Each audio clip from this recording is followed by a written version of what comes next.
What's up, guys? It's your boy Chrysalis here, and today we are going to be continuing our series Chrysalis's Criterions, where I go through my Criterion collection. And yeah, today's episode we are going to be covering Guillermo del Toro's The Devil's Backbone. So I guess this is spiritually the second part of my Guillermo del Toro Criterion series, since I decided to go ahead and cover all the ones in my collection in honor of Frankenstein coming out, which hopefully I'll be able to see in theaters, but we'll see. Also, just a quick little note, next week is essentially going to be Paul Thomas Anderson week. I don't know if I'm going to do a Criterion next week or not. Most likely I will, but we'll see. But all next week I'm going to be uploading videos as it pertains to Paul Thomas Anderson's filmography, since we've got one battle after another coming out this weekend. It's actually out now as of me recording this. I just won't be seeing it until the following Monday. So in the meantime, you get me talking about probably the first ever movie Guillermo del Toro was the most proud to make. Actually, I don't think probably. It's in the bonus features how much he loved making this movie. But yeah, in case you've been living under a rock, Guillermo del Toro is the most celebrated director of the dark fairy tale, horror, whatever you want to call it, style. I covered The Shape of Water already, which will be in the playlist. It'll be in the description below. Namely, he's also done movies like Kronos. He's done movies like the first two Hellboy movies, Blade 2. He did his own version of Pinocchio, which was really good. He definitely has made a career of taking these ideas and giving some kind of humanity to the classic like ghost story or vampire story or something like that. Truly a director that does a fantastic job at showing that it's not these fantasy surreal things like ghosts and monsters that are the evil in the world. It's in us. The real evil in the world lies in like humanity. But also within humanity comes, goodness and generosity and everything else. And that everything from the amphibian man to a ghost and the faun are all just neutral entities of the other world.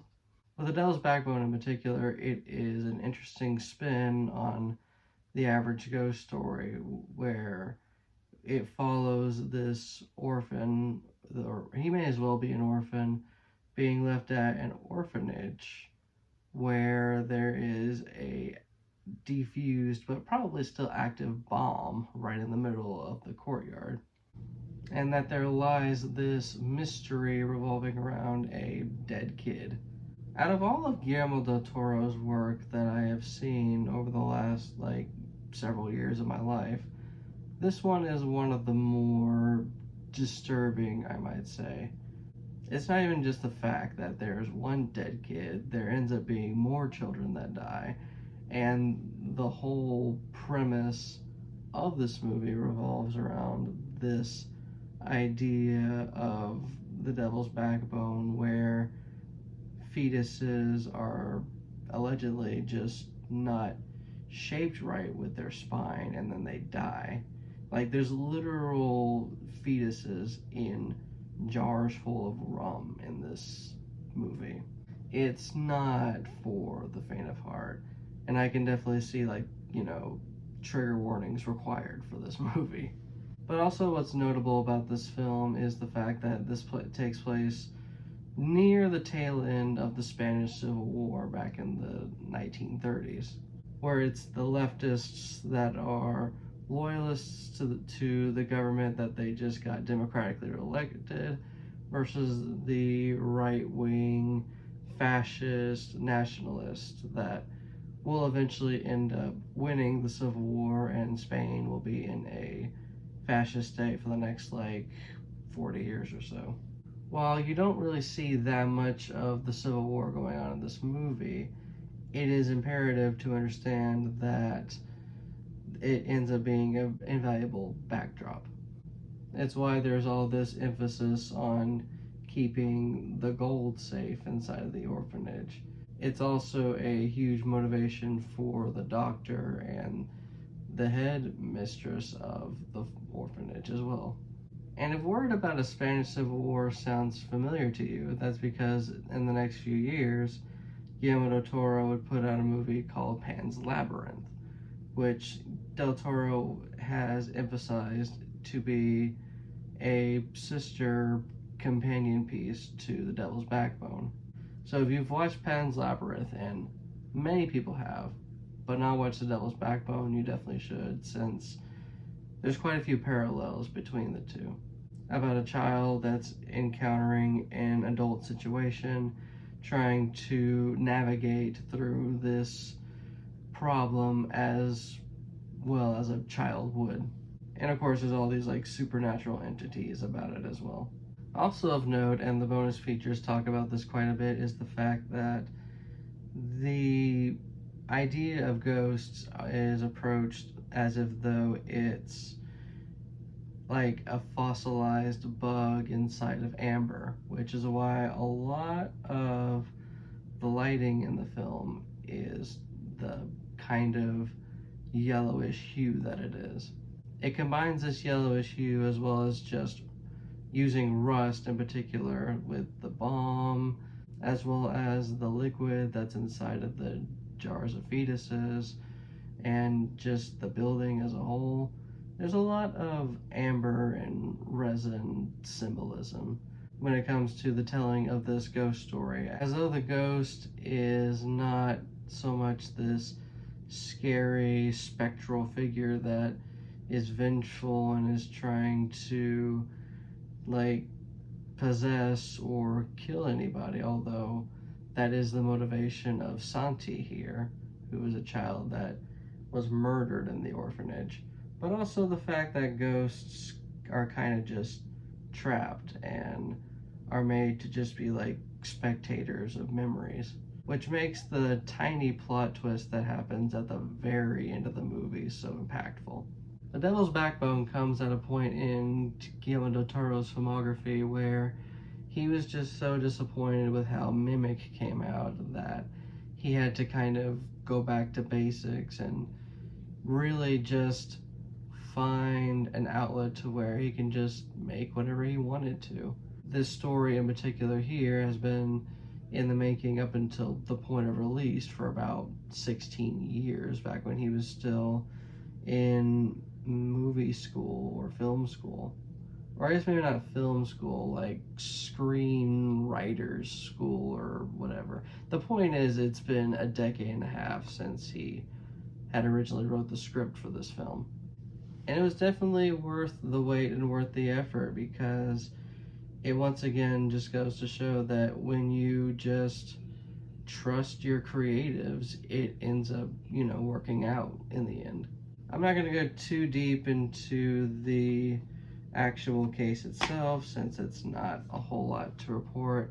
It's a neat little Blu-ray disc, and it's just, the one disc. It's of course got the neat insert here.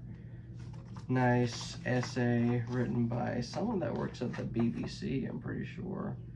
Yeah, Mark Commode. Yeah, pretty neat essay about the film. He definitely touches down on how important The Devil's Backbone was for Guillermo del Toro. Because Guillermo del Toro, when you watch the bonus features, he acknowledges The Devil's Backbone as his first film. He liked Kronos quite a bit, and he is proud of what he was able to do with Kronos, but it was just super limited what he was able to do. Whereas this one, there were still some limitations with the budget, but even then, he was a lot more satisfied with making this one, which makes everything that ended up coming out with Pan's Labyrinth a lot more impactful in the end. But as I mentioned with bonus features, there's quite a few neat ones here. There's an old 2004 documentary about the making of the movie. It's entirely in the Spanish language, but they they put subtitles in it. And there's also like a series of interviews done with Guillermo del Toro from 2013 when he was talking about The Devil's Backbone. A lot of what he says kind of just reiterating what the documentary said. So if you watch the series of interviews and watch the documentary, it feels repetitive watching one back to back. That being said, I will say that the interviews don't really quite cover the casting that the documentary does, so they're still pretty essential and they're not redundant. There's also a neat little interactive notebook that's in there where it kind of goes through the decision making when it comes to the bomb, as well as the time when Kronos won a prize at Cannes Film Festival and ended up getting like 10 grand from it, which Guillermo jokes is the most amount of money he's ever made off of Kronos. There's also a neat little section where it is the storyboards that were drawn out for this movie, and you get to see select scenes along with the storyboards side by side. I like it when people do that. And there's also a neat little interview with a Spanish history scholar about the Spanish Civil War and how it was represented in this film in particular, which I found pretty enlightening as someone that just really loves history. And there's of course also deleted scenes, and the deleted scenes come with commentary from Guillermo del Toro. I did want to mention in the previous video that the same thing is in Bong Joon-ho's Memories of Murder. I just didn't know how it worked at the time, so I didn't say anything. I watched the deleted scenes by himself, and I watched the deleted scenes with commentary, and the commentary kind of just confirmed what I figured. A lot of it had to do with pacing, and a lot of it had to do with just melodrama and everything just not quite fitting with the overall vibe of the movie. But it's still nice to hear, like, from the words of the actual director himself, what I was already kind of figuring. Again, deleted scenes are deleted for a reason. Yeah, there's also these thumbnail sketches that when you turn them on as you watch the movie, you can see them in like select parts of the film. I didn't really turn them on myself because this was the first time I've watched this, and I just wanted to experience when I'm watching blind, and I definitely enjoyed my first watch of this film. On the one hand, it's always nice to see where a director starts from. It's even better to see where the director really just starts thinking, okay, I get it now. Or maybe more so on the lines of like, okay, I have made this, I can finally have the direction I want with my career. Let's fucking go. That's exactly what I'm getting out of The Devil's Backbone. Kronos was kind of this in a way, but The Devil's Backbone definitely feels like the foundation of what Guillermo del Toro wants to do with his career. All these just artful, gothic, ghost, fantasy stories that are just so unique and can only be attributed to him. For those that don't know, there's actually a box set on the Criterion Collection website. It's out of print, but it's a box set that included Kronos, this movie, and Pan's Labyrinth. And it kind of makes sense why it's those three now, because those are just like the trifecta of where it all began with Guillermo. Because also, if The Devil's Backbone did not come out the way it did to Guillermo's satisfactory, it's likely we wouldn't be getting like not just the art films from him like this one and like Pan's Labyrinth, but it's possible we probably wouldn't get anything from Guillermo del Toro if this just wasn't well made enough. And I'm glad that we live in the timeline where this definitely took off, at least critically and in terms of legacy anyway. But yeah, that's all I've got for this one. If you have watched The Devil's Backbone, what did you think of it? Do you love The Devil's Backbone? Hate The Devil's Backbone? And what Criterion in my Criterion collection should I consider looking at next? I posted my collection in the playlist as well. And yeah, that's about it. If you've enjoyed this video as well as some other of my videos, please consider giving them a like, and please consider commenting so you can interact, especially if you're a big Guillermo del Toro fan. I like to hear from you guys about The Devil's Backbone. And yeah, consider subscribing and ringing the bell and all that good stuff as well. Alright, that's about it. Next time you see me, it'll just be Paul Thomas Anderson City from here on in, or at least for the week. This is your boy Chrysalis here, signing off.